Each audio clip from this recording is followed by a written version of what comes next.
पाणी ज्या रंगात मिसळतं त्या रंगाचं होऊन जातं.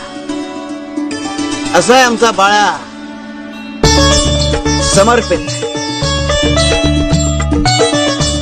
संपूर्ण जगाला भक्तीमधलं समर्पण शिकवणं हे याचं जीवित कार्य आहे.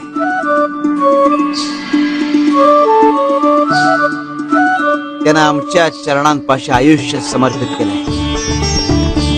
भक्त कसा असावा तर बाळप्पासारखा.